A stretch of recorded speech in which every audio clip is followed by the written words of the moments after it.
Jak čumáčci.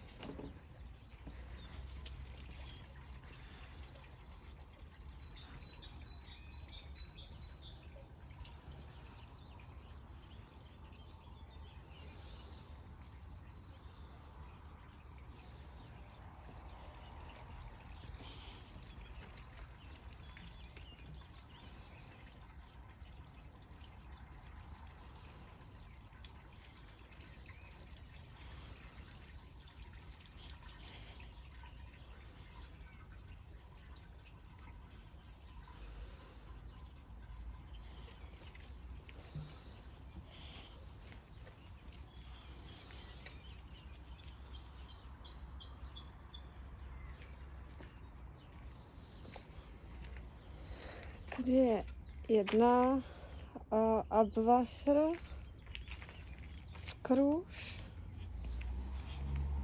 a druhá. Za tím ovčím plůtkem je sousedky. Tady se bude dělat bránka a nový plot. Ten bazén jsme si představovali někde tady, mezi tou dřevěnou kozou a těma trubkama a vůbec tadyhle někde, aby to bylo blízko těch skruží, ale tak, aby tam bylo místo na nějakou tu technickou a ten lift, tak aby to měl Dan dobře přístupný s tím vozíkem. Ten terén tady je trošku zkosený, jakože ten terén jde tady trošku vachratě dolů. Každopádně tadyhle ta šílená zeď se bude dělat úplně nová. To jsou v podstatě jenom ty pražce a to se bude dělat celý nový. A tady bude stát ten velký Terrassenhaus. Takže ten zeď se dorovná zhruba do původní výšky, což je asi tady. A srovná se to s tím terénem, takže my jsme teoreticky vodorovně potom. Takhle dozadu to půjde, oni v podstatě musí minimálně 50 čísel vzít, protože to máme stavět na linii a budou to 40 granitsteine, který potřebují základ. No, minimálně půl metru mi tu vemou.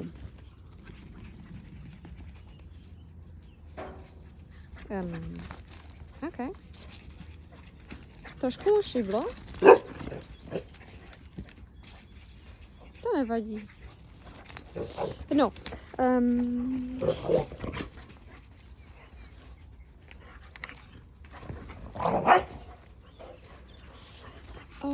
Tady jsme vykopali trubky od vody, které vedly do řádu. Tady dorovnávám terén k té nové terase, protože ona byla původně... Hej! Hani! Původně byla o 10 nebo 15 čísel níž celý ten terén, takže jsem musela trošku dosypat a dorovnat. Psíska mizerný. Tady byla původně taková teráska, tak tu jsme vyndali a zasypali. Strom tu bydlí už dlouho.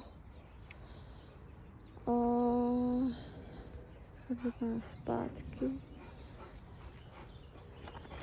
Nahoře bydlí bába, no. Co s tím? Tady jak je ten, za tou popelnicí je taková zimní zahrada, tam chceme dělat koupelnu novou. Aby byla hezká a velká.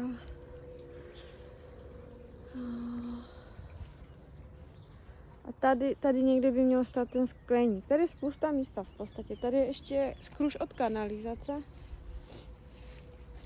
Tak. A nějaký starodávný chodník, že jo, zase. No, toho jsme tady vykopali miliardu. Strom ufiknem někde a zakopem, takže ty kořeny kolem ty skruže to se asi nedá.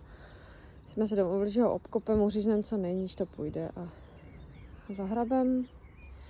A od té skruže do zádu je to asi 10 metrů. Ale do těch 10 metrů vlastně ten roh bychom chtěli využít pro ten domeček a ten skleník. Samozřejmě musíme počkat, než udělají tu zeď, protože se nám to tady trošku hroutí celý. Takže oni nejdřív musí samozřejmě udělat zeď, pak uvidíme, na čem budeme a pak teprve můžeme začít stavět. Takže jestliže to oni dostanou povolení, jako se zrušili všechny stopky teďka, tak dostanou v květnu povolení, začnou hrabat, jo, možná 7. měsíc, že by možná u nás hrabali. Takže my budeme stavět ten skleník možná tak na podzim. Možná, jestli dostaneme povolení, možná až později. Nechte mi tu jabloň. Hani, to není dobrý nápad. Stejně mě neposlouchaj. Kdo ví, co tam je na té stromě. Čumí bubado. No. Jabloň tu zůstane. Aspoň do té doby, než se vymyslí něco lepšího. A pak tam nahoru, jak je ten pařez, ke kterému jde ta gurta, ten až se vytáhne, tak tam dám tu třeží. Jo, no. Tu je místa spoustu, je to, víceméně se ten terén dá pořád jakoby dorovnat. Já celkovo to chci jakoby k té terase vodorovně všechno tady srovnat, aby když mi tady chlap s vozíkem pojede, tak ať se mi tady nevykotí, že jo. Si růži zasadila. Tvárnici můžeme využít, ty jsou super. Tam je stará hruška, kterou jsem myslela, že jsem zabila a ona furt žije svině. A víno mi tu roste. Máme červený a bílý. Dobrý mošt z toho je na podzim. Mrtvá bonsai. Jsem taky zabila. A ten pařez. Jinak tam vzadu je ještě bránka. Tady se bude rovnat taky cesta a terén k tomuhle nájezdu, protože to je moc prudký, tak se to v podstatě tady takhle nějak bude ta cesta dělat, aby se tady místo té bránky udělal, jak jsou takový ty technický výtahy, jak to nabere třeba paleťák a vyveze ho to nahoru, tak něco na ten způsob tady potřebujeme udělat pro mého chlapa, aby v zimě vůbec vyjel nahoru, protože ten kopec je pro něj strašně prudký.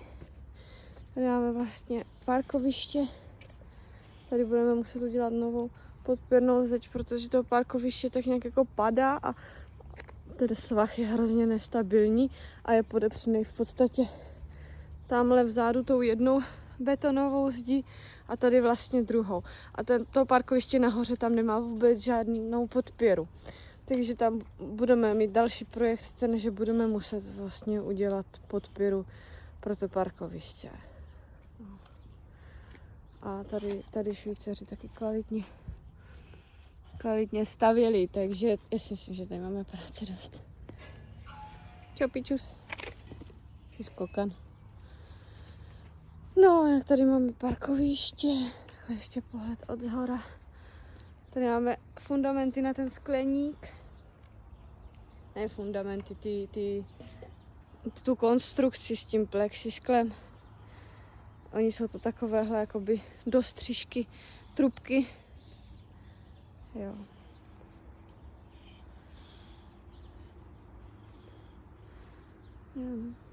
Nahoře ještě parkoviště takhle.